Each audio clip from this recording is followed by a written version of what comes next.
noite a todos os presentes. Hoje é o segundo dia do simpósio internacional Pensar e Repensar a América Latina.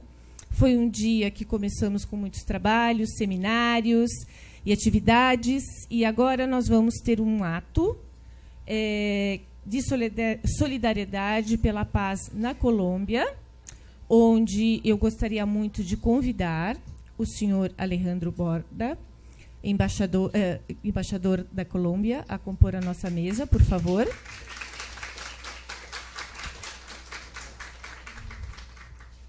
Gostaria de convidar o senhor Oliviero Serrano Torres, cônsul da Colômbia, a compor a mesa, por favor. Graças.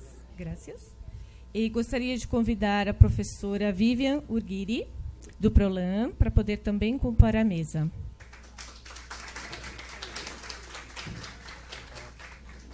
Okay. Obrigada. Por favor. Boa noite, senhor embaixador Alejandro Borda. Boa noite, cônsul Oliviero Torres Serrano. Muito satisfeita de tê-los aqui. Posso falar em espanhol, né? Eu creo que sim. Muy satisfecha de tenerlos aquí con nosotros y contenta porque además el motivo es muy noble y muy importante para nosotros, que es apoyar al proceso de paz en Colombia. Quiero felicitar a todos los alumnos de la Universidad de San Pablo, del Comité Estudiantil de la Paz en Colombia, que fueron los motivadores y los interesados en hacer este acto. Y nosotros pensamos de qué forma apoyar y para este efecto decidimos elaborar una moción que me gustaría mucho de leerla para que puedan llevarla también como representación de nuestro programa. ¿Sí? Entonces, voy a leer aquí a moción que fue escrita para este evento. Moção de apoio às negociações e ao processo de paz na Colômbia do Programa de Pós-Graduação e Integração da América Latina e da Comissão de Organização do segundo simpósio Pensar e Repensar a América Latina. Se vocês me dão uma licença, eu vou ler, citar uns parágrafos de literatura que logo vocês vão compreender de que se trata. Até as 12, esperando um trem que não chegava, mais de 3.000 pessoas, entre trabalhadores, mulheres e crianças, tinham atulhado o espaço encoberto em frente à estação.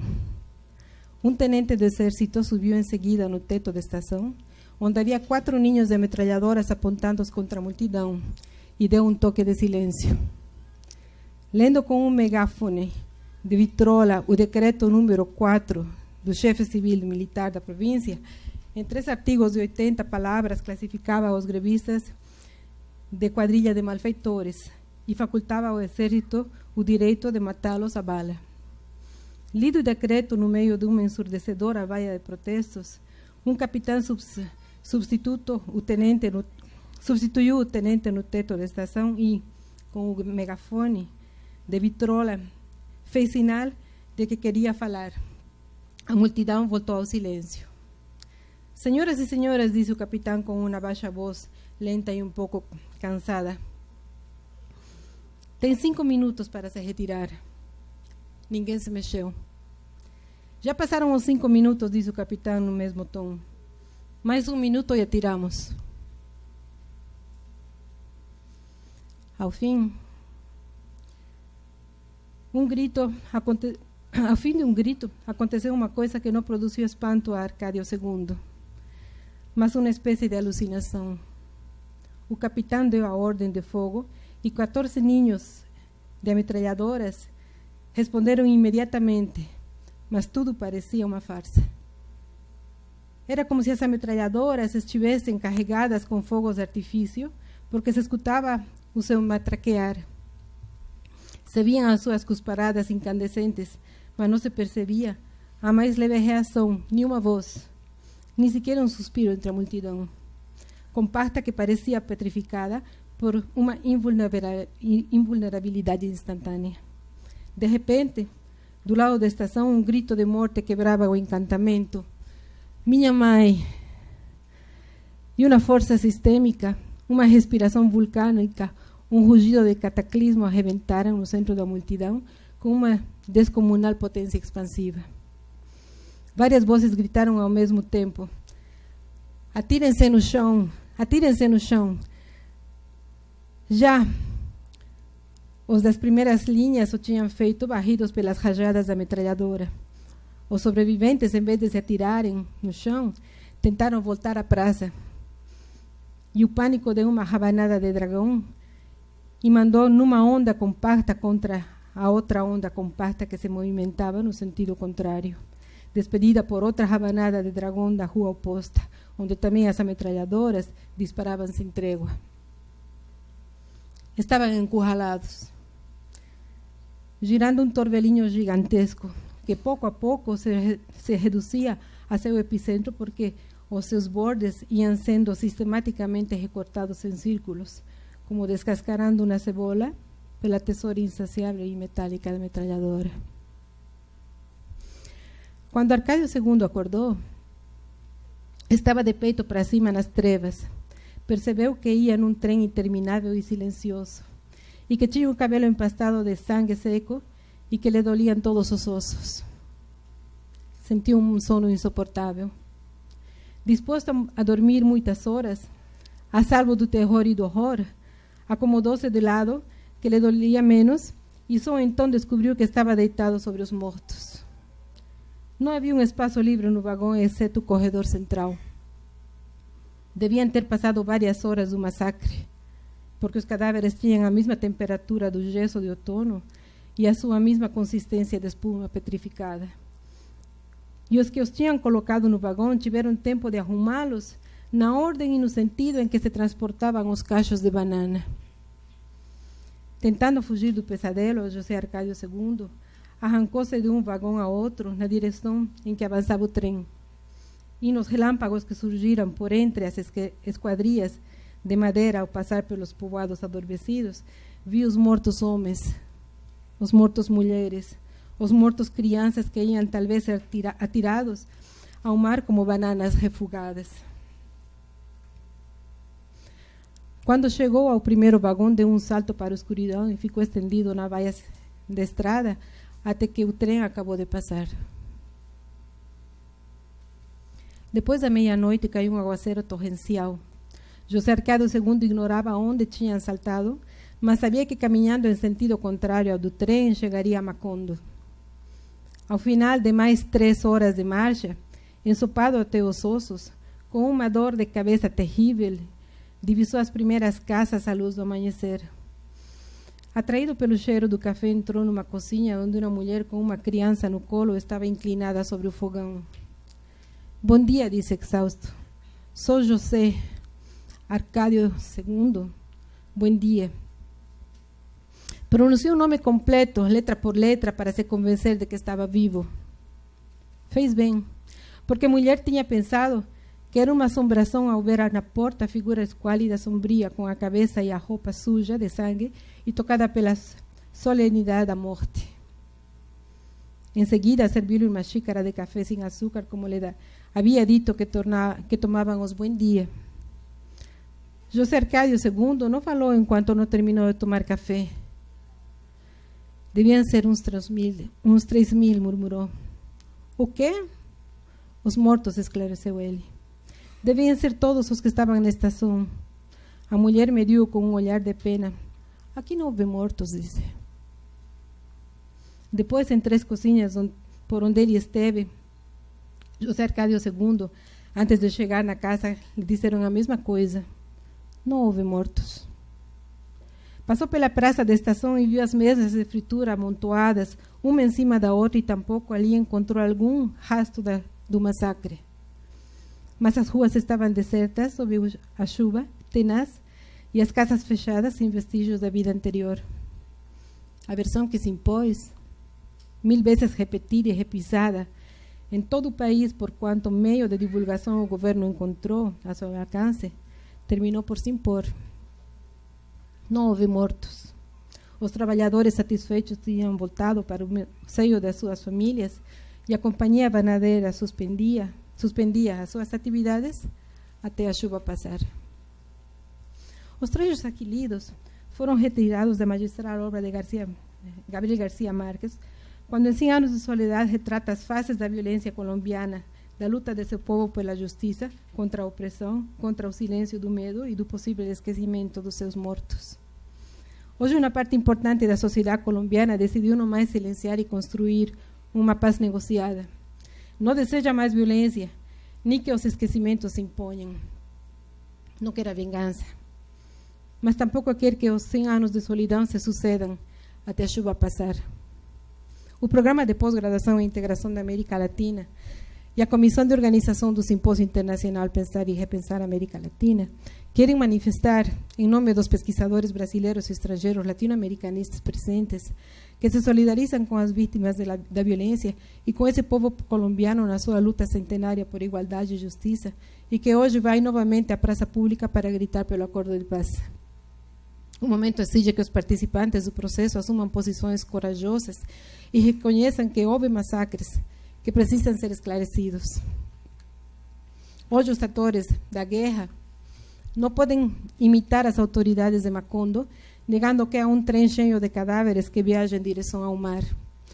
Os sobreviventes têm o direito de saber que não são os responsáveis quem são os responsáveis pela morte e em que condições elas ocorreram, para que não se repitam mais. O povo da Colômbia tem direito a sonhar por um futuro melhor. A paz é um remédio mais eficaz para interromper os horrores da guerra. E para que o conflito não renasça, será preciso melhorar as condições materiais e as iniquidades sociais que embalarão a guerra. A Colômbia precisa seguir em frente, trabalhando para um futuro próspero e rompendo as amarras com o passado violento. Precisam saber que seus sonhos não terminarão diante do mar de cor cinza, espuma e sujo, da violência e do esquecimento. Para citar novamente o autor, poeta, precisam saber que não foi apenas um sonho. Nós, pesquisadores, estudantes e professores reunidos no segundo Simpósio Internacional Pensar e Repensar a América Latina e a comunidade do Programa de Pós-Graduação e Integração da América Latina, manifestamos nossa confiança de que, apesar das dificuldades passageiras, o povo colombiano encontrará, através da negociação, formas de viver em paz. Então, agradeço muito e entrego o nosso manifesto sincero e com muito carinho para o embaixador. Sei que o senhor vai querer dizer algumas palavras, não? Muchas gracias, muy buenas tardes a todos ustedes, a todas ustedes.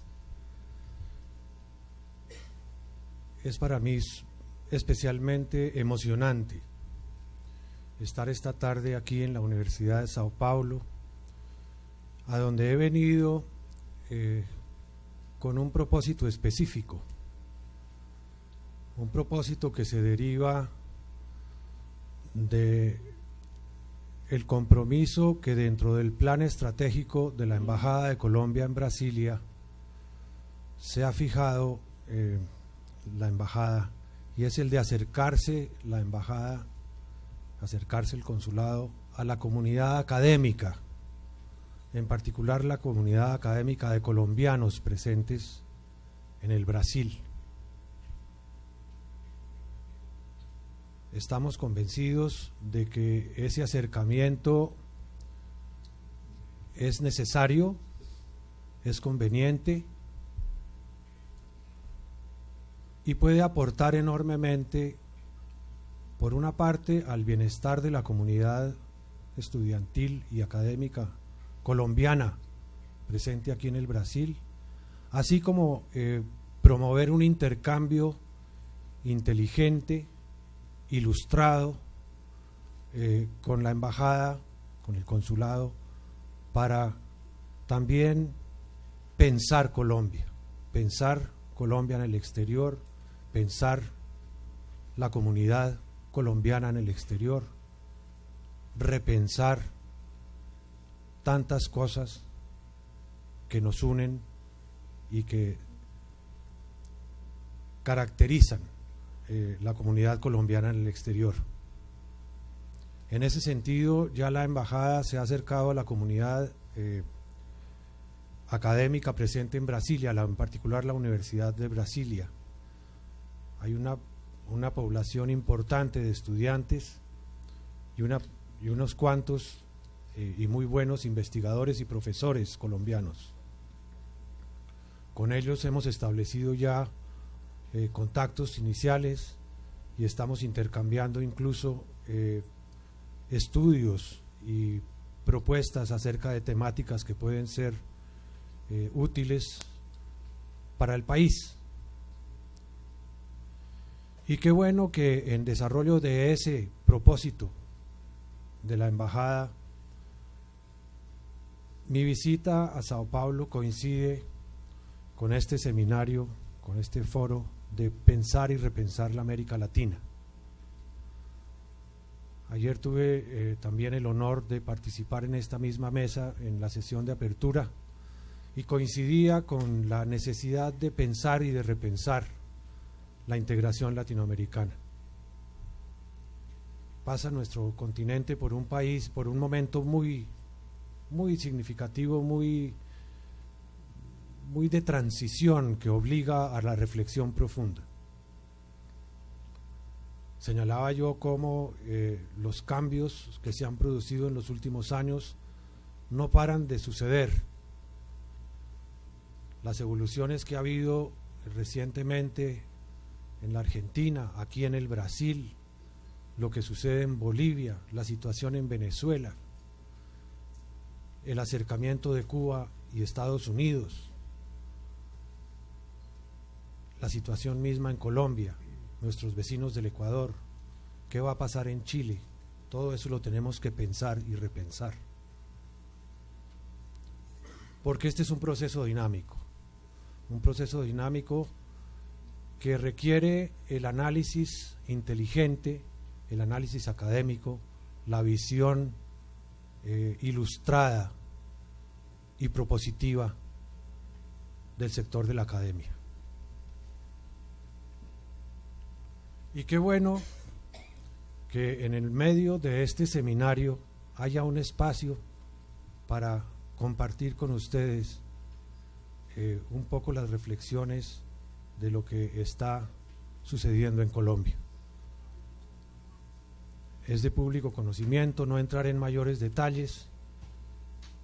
Mi intención no es pronunciarme a favor o en contra del sí o del no, eso ya lo hablaremos luego, pero sí concretar quizás el momento concreto que está viviendo Colombia. Cuando escuchaba este extracto de 100 años de soledad, que en buena parte esa obra fue la que llevó a Gabo a obtener el premio Nobel, el primer premio Nobel colombiano. También se me vino a la memoria un momento muy particular. En la Embajada de Colombia en París, estaba yo, era cónsul allá, y hubo un momento en que coincidieron en la embajada, no recuerdo cuál escenario, dos colombianos, y era para reconocer tal vez los valores culturales o algo, no recuerdo cuál era la razón, pero estaba por una parte la directora del cementerio de Medellín y nos contó cómo la ciudad de Medellín estaba adelantando un programa especial para recuperar la memoria histórica y el valor histórico del cementerio de Medellín, donde reposan los restos de muchos hombres públicos importantes, industriales, políticos, en fin, y nos narraba los esfuerzos que estaban haciendo y cómo eso había sido reconocido tal vez en alguna instancia de la UNESCO, no recuerdo muy bien. Y después tomó la palabra un ciudadano colombiano que venía de Bojayá. Acababa de suceder esa trágica situación de la cual fue víctima la población de Bojayá. 187 personas, si no recuerdo mal, murieron en una iglesia bajo los ataques de las FARC con cilindros bomba. Y se lamentaba horriblemente este hombre de Bojayá porque no tenían a sus muertos, y además, si no recuerdo mal también, el cementerio había desaparecido por alguna creciente o alguna cosa así y no sabían dónde enterrar a sus muertos. Y recuerdo que en determinado momento yo tomé la palabra y sugerí, ¿por qué no hacer un programa de cooperación entre el cementerio de Medellín, que está recuperando esa memoria histórica, y ayudarle a Bojayá a tener un lugar para sus muertos, un lugar donde esa memoria pueda recuperarse y tener, al igual que Medellín, un lugar para esas víctimas? Porque fueron víctimas, otras víctimas más, como las que nos describió García Márquez en La matanza de las bananeras. Víctimas, víctimas, víctimas en todo el país a lo largo de todo el siglo XX y de para atrás también. Mucha es la sangre que ha corrido en Colombia, muchas las víctimas, no solamente los muertos, los heridos, los discapacitados, sino quienes han tenido que salir de sus tierras, que abandonar sus predios, muchas las víctimas.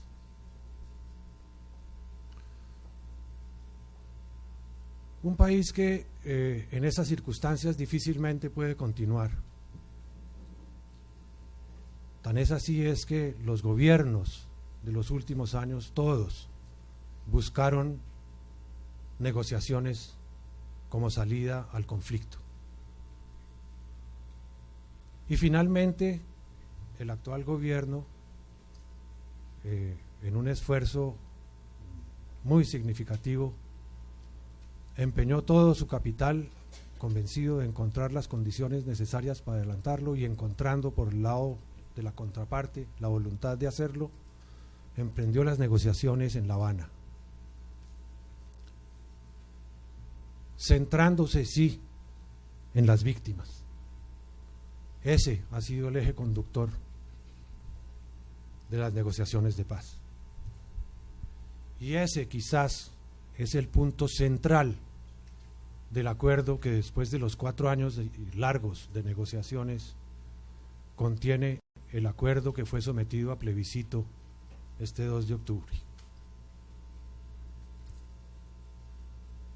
Las víctimas. Conocer la verdad, encontrar justicia, encontrar reparación, encontrar, quizás, ojalá, medidas de no repetición. Ese ha sido el eje fundamental, la razón de ser de la negociación. Y yo creo que ese es un punto fundamental, verdaderamente, del espíritu del acuerdo de La Habana. Un acuerdo que no va solamente a una desmovilización de un grupo guerrillero de larguísima experiencia, 60 años de guerrilla, con sus horrores,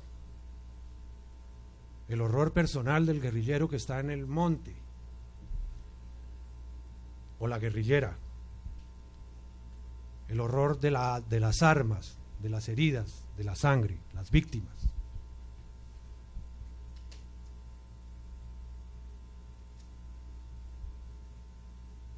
No solamente va más allá, no solamente se queda en la desmovilización, la entrega de unas armas. Paso fundamental, desde luego, porque la intención de la negociación también es que las FARC entren a la vida civil, participen de la actividad democrática y se integren al ejercicio de la política y a la vida en comunidad.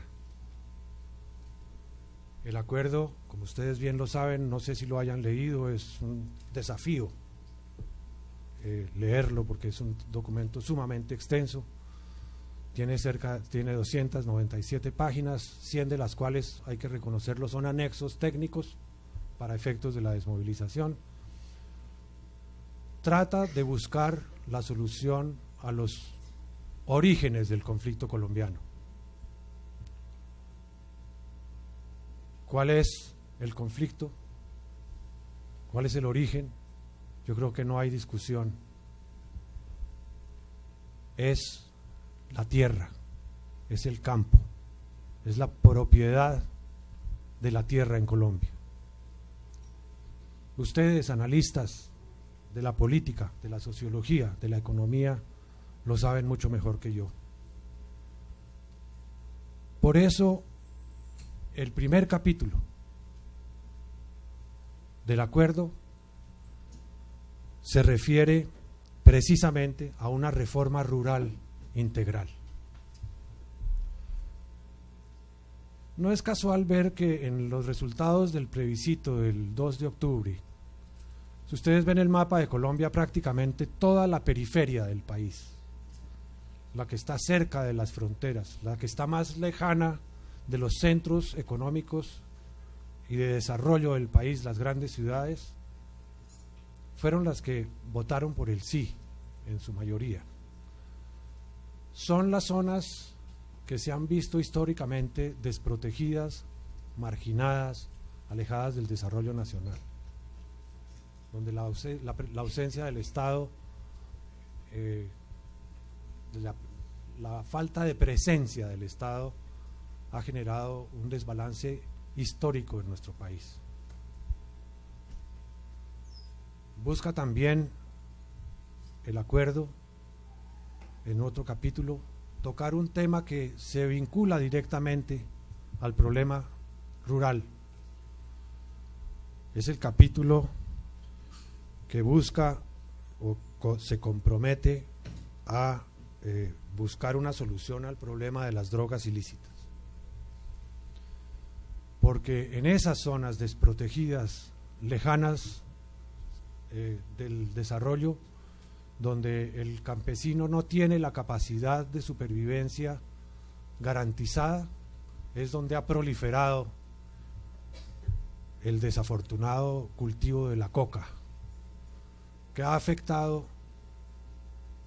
por parejo no solamente a Colombia, sino al mundo entero.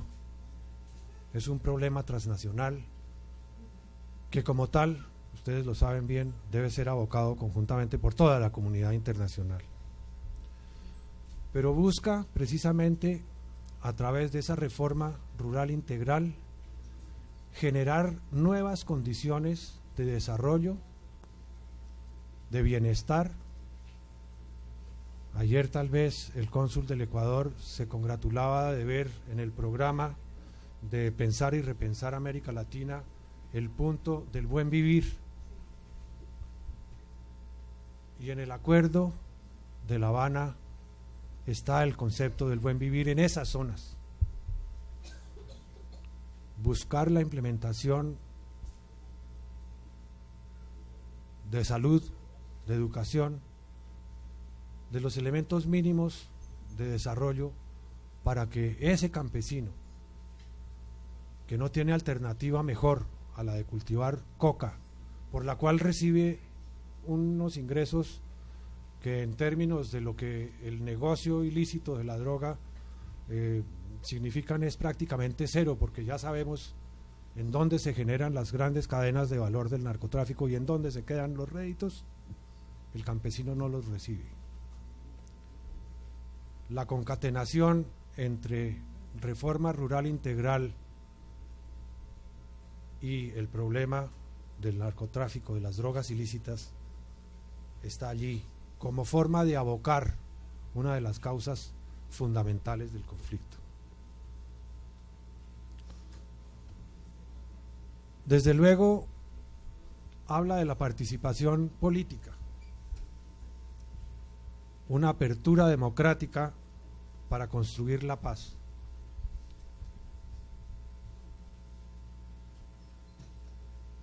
Si algo ha caracterizado también la problemática colombiana es la dificultad que algunos sectores tienen de participar en el quehacer democrático. Se han dado pasos importantes. Yo creo que la reforma constitucional de 1991, fruto, entre otras cosas, de la desmovilización del M-19, en buena parte, abrió espacios de participación mucho más generosos, si se quiere así, decir así, en el país. Pero aún hay necesidad de aumentar la cantidad y la calidad de la participación democrática en Colombia. Y en ese sentido el acuerdo también establece formas y arbitrios de aumentar la participación, no solamente de los desmovilizados de las FARC, sino la participación de esos sectores que han estado marginados. Para eso se prevé la constitución, el establecimiento de circunscripciones electorales especiales para que esas regiones que por su baja densidad de población no han tenido posibilidad de tener representación en el Congreso, la tengan.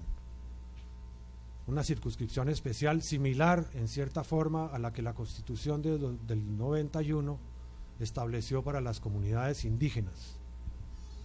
Ustedes saben que las comunidades indígenas de Colombia tienen por derecho propio 3 escaños, si no estoy mal, en el Senado, en la Cámara de Representantes.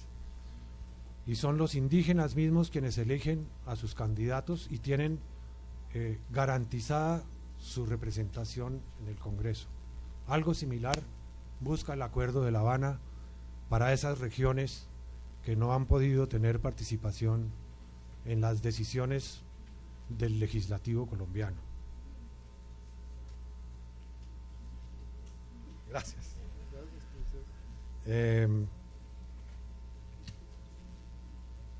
Con garantías de participación, garantías para esa desmovilización, garantías de seguridad, porque también conocemos lo que ha sucedido en otras ocasiones cuando se han hecho intentos de participación política desde una oposición, y por eso también se abre un espacio para un estatuto de oposición estructurado.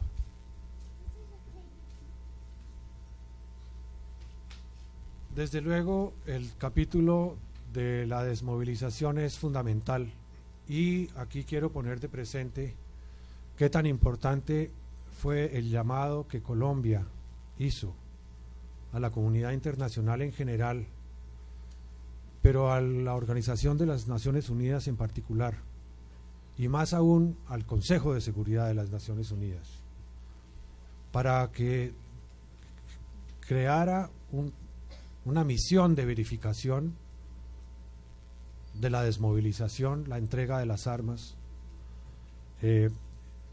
yo diría que casi con un riesgo, porque sabemos muy bien que el Consejo de Seguridad es complejo, y quienes entran en la agenda del Consejo de Seguridad por lo general allí se quedan de por vida, y quedan no siempre en las mejores condiciones.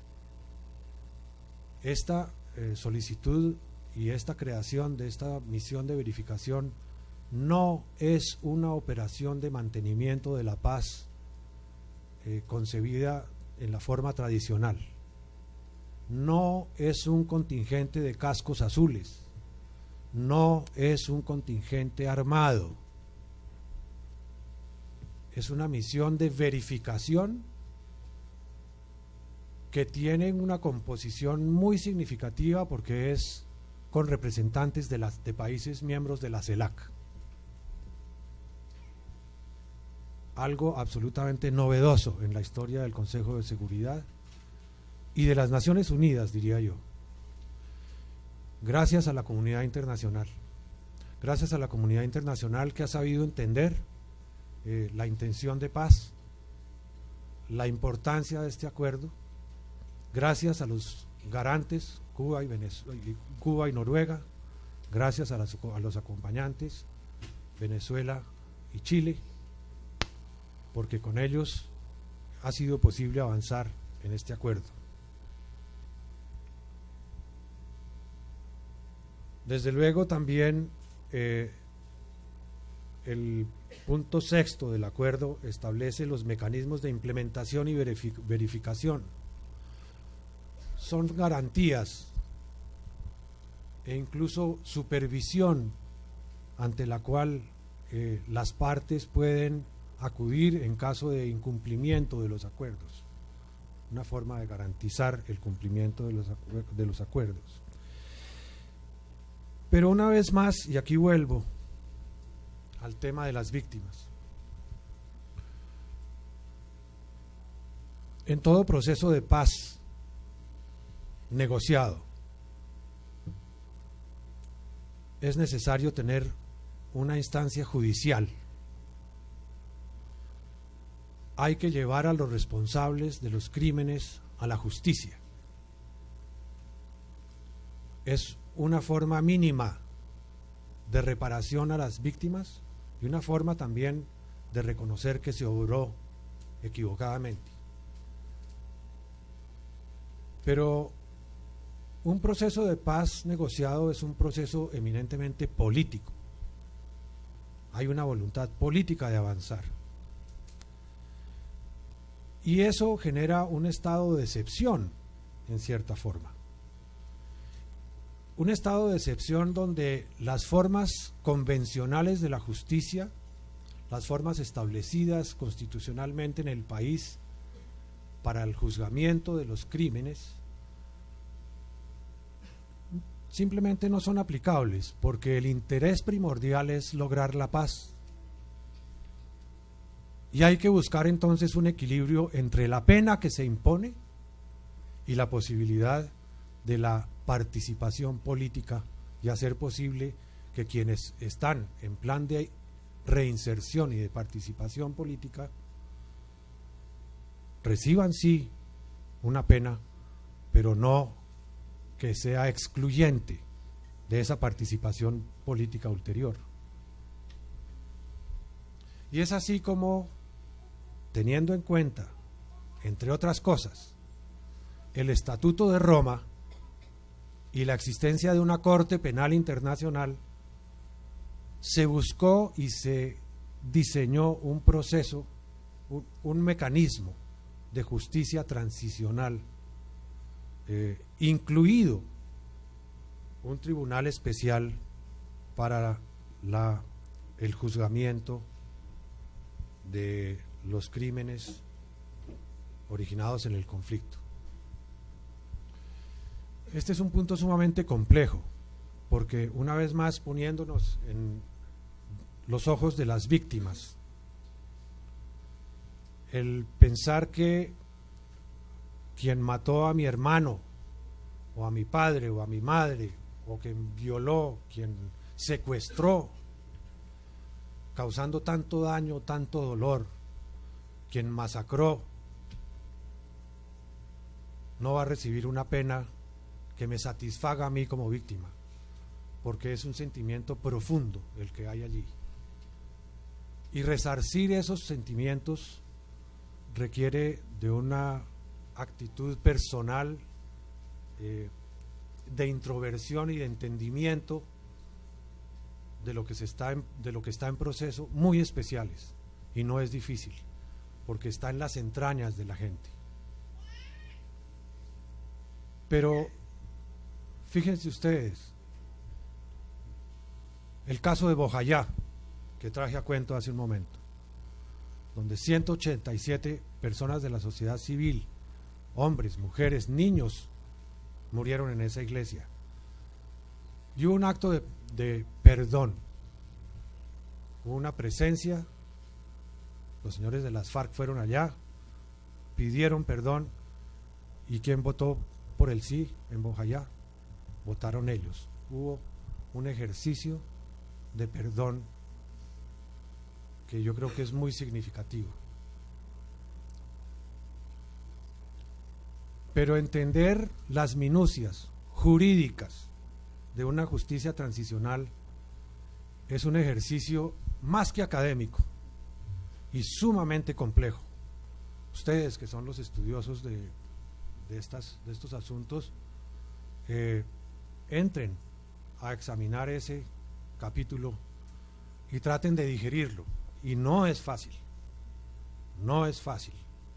Hay que tener conocimiento profundo, bueno, conocimiento suficiente para realmente digerir todo lo que ello implica. Más aún cuando ya mencioné el Estatuto de Roma, ese régimen transicional no puede incluir la amnistía completa, porque a la luz de ese Estatuto de Roma y la Corte Penal Internacional, los crímenes de lesa humanidad no son amnistiables, son imprescriptibles. Y si la justicia del país, que es miembro del Estatuto, no quiere o no puede impartir justicia a la luz del Estatuto, será la Corte Penal Internacional quien vaya a juzgar, ya no al Estado, como es el régimen general de derechos humanos, sino al individuo. Por eso, las penas tienen que imponerse lo suficientemente fuertes a quienes cometieron actos de lesa humanidad para evitar la subsidiariedad de la Corte Penal Internacional, porque solamente en ese caso de que no haya pena suficiente para crímenes de lesa humanidad, entrará a juzgar la Corte Penal Internacional, a la luz del Estatuto de Roma. Y ese capítulo quizás es el que haya llevado a buena parte de la población que encontró inadecuada la cantidad de la pena, la que haya llevado a esa gente a oponerse al Acuerdo de La Habana. Porque explicárselo, incluso creo que explicarlo yo aquí a una comunidad ilustrada como son ustedes, es un ejercicio sumamente complejo. Y hacérselo entender a la población rasa, no quiero pensar ni estoy hablando de que sea incapaz, pero es complejo. Y quien está pensando con la herida abierta difícilmente lo va a entender. Pero si se tiene una visión no inmediatista, de una inmediata reparación necesaria, y se piensa en la bondad general del acuerdo, en una visión más amplia, no solamente de todos los temas, sino en el mediano y en el largo plazos, es donde uno puede llegar a pensar, ¿vale la pena rebajar el castigo? ¿Vale la pena hacer concesiones para tener frente a nosotros un horizonte de paz, donde ya no haya ametralladoras en las partes de arriba de un edificio enfrente a una plaza llena, donde no haya más cilindros bomba que masacren a las poblaciones en Colombia? No es mi misión aquí pronunciarme a favor o en contra de lo que sucedió en el plebiscito. Lo único que yo puedo señalar y debo señalar es que el presidente de la República, tan pronto conoció el resultado, hizo un reconocimiento del mismo, prorrogó automáticamente el cese de fuego hasta el 31 de este mes. Ulteriormente, la semana pasada, ya anunció que se prorroga hasta el 31 de diciembre, en la esperanza de que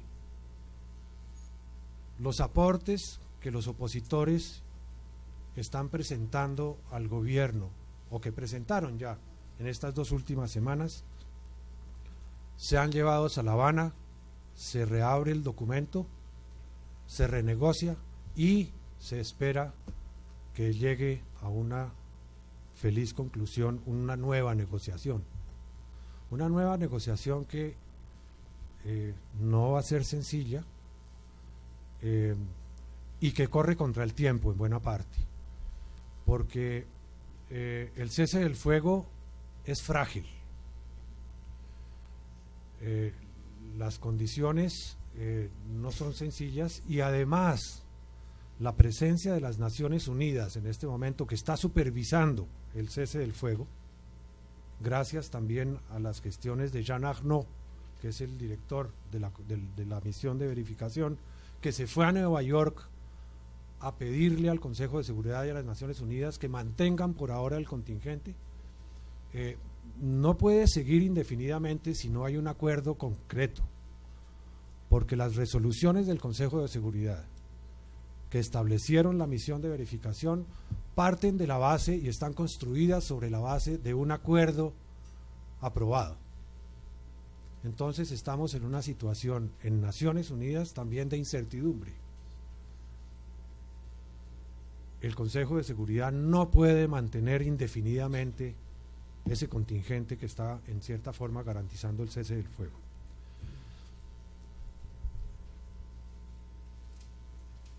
La situación es, diría yo, de incertidumbre, pero en lo que a mí personalmente concierne, de incertidumbre optimista. Quiero serlo y espero que ustedes todos también lo sean. Muchísimas gracias.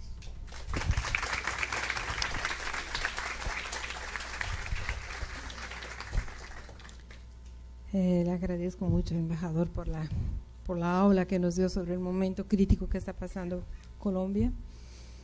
Quiero cumplimentar, antes de pasar la voz para el Comité Estudiantil para la Paz en Colombia, que ellos van a también hacer unas breves palabras. Quiero cumplimentar a la profesora Gislene Aparecida dos Santos, que vino aquí estaba por aquí, y profesor Santiago Arboleda, que nos acompañaron luego enseguida en la próxima palestra sobre postcolonialismo y estudios culturales en América Latina. Muchas gracias, es un placer recibirlos. También quiero saludar al profesor Lucio Oliver, que estuvo con nosotros ayer y nuevamente está aquí acompañándonos. Es un gran amigo, un gran colega y absolutamente solidario también con la causa de Colombia. La profesora Amalia Inés Lemos de PROLAN y de la Facultad de Geografía, la profesora Dilma de Melo, que está entre las personas que están organizando también las actividades, y es de la ECA y del PROLAN. Quiero ahora, por favor, convidar a Margarita Bautista y así encerrar esta sesión del Comité Estudiantil de la Paz en Colombia. Muchas gracias por el espacio que nos abrieron al Comité Estudiantil para la Paz en Colombia. Como representante del comité, me presento. Mi nombre es Margarita María Bautista Martínez, soy estudiante de aquí de la Universidad de São Paulo, de doctorado del Instituto de Relaciones Internacionales. El comité preparó una pequeña carta para entregarle al embajador Alejandro Borda, doctor Alejandro Borda, y me gustaría leerla para que todos la escuchemos. Después procederé a entregársela en nombre de nuestro comité. San Pablo, 18 de octubre de 2016. Señor Alejandro Borda, embajador de Colombia en Brasil. Respetado embajador, nos dirigimos a usted como representante del Poder Ejecutivo y máxima autoridad de Colombia en Brasil. Nosotros, estudiantes colombianos de posgrado en la Universidad de São Paulo, Brasil, siendo este uno de los centros académicos más prestigiosos de América Latina y miembros del Comité Estudiantil para la Paz en Colombia, São Paulo, CEPAS, SP, manifestamos nuestra preocupación sobre la coyuntura política y social por la cual está pasando en nuestro país debido a la negativa en los resultados del plebiscito del día 2 de octubre sobre el acuerdo final para la terminación del conflicto y la construcción de una paz estable y duradera entre el gobierno y las FARC-EP. Apoyamos de manera decidida y con entusiasmo las convocatorias masivas de diferentes sectores de la población, tanto en territorio nacional como internacional, a favor de la paz, evidenciando que son muchas las personas que queremos un país diferente, sin la tragedia de esta guerra de más de 7 décadas que de diversas formas nos ha afectado a todos.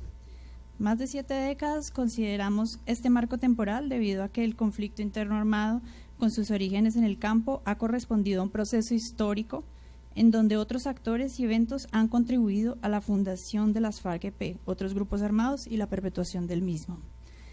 Por otra parte, vemos con preocupación que los sectores que pretenden modificar el acuerdo no han presentado propuestas concisas y de interés colectivo que caminen en pro de la construcción de la paz, afectando a las víctimas y a los grupos sociales más vulnerables. Por ello, apoyamos las marchas y concentraciones multitudinarias para demostrar que la única salida es la negociación de este conflicto con la continuidad del cese bilateral al fuego. Consideramos que entre más se dilate esta etapa de incertidumbre o indecisión, mayores serán las posibilidades de reactivar la violencia. Tenemos claro que el acuerdo de paz es el punto de inicio, no el final para la transformación del país hacia una paz estable y duradera, por lo cual consideramos que no se debe partir de cero nuevamente desconociendo lo acordado en La Habana.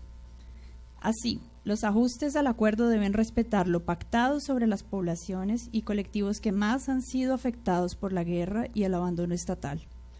En este sentido, la verdad, la reparación y las garantías de no repetición deben primar sobre cualquier consideración.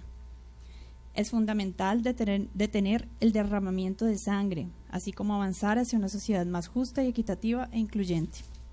Creemos firmemente que esta presión que se ejerce sobre la clase gobernante nos llevará no solo a una conclusión pacífica, sino a la posibilidad de un diálogo entre los diferentes actores y sectores de la sociedad, con la finalidad de evitar pactos excluyentes entre élites que se asemejen a eventos históricos que ya hemos transitado. Nuestra intención es mantener los canales de comunicación abiertos con los colombianos en el extranjero, hacer llegar este comunicado al gobierno y a la comunidad internacional, ya que como ciudadanos colombianas, queremos hacer parte de la construcción de la paz. Atentamente, estudiantes de la Universidad de San Pablo, Universidad Estadual de Campinas, Unicamp, Universidad Federal de Uberlandia, Universidad Federal de la Bahía. Gracias.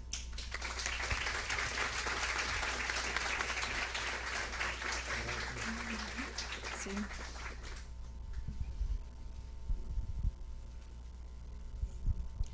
Agradezco entonces a todos los presentes, señor embajador, señor cónsul.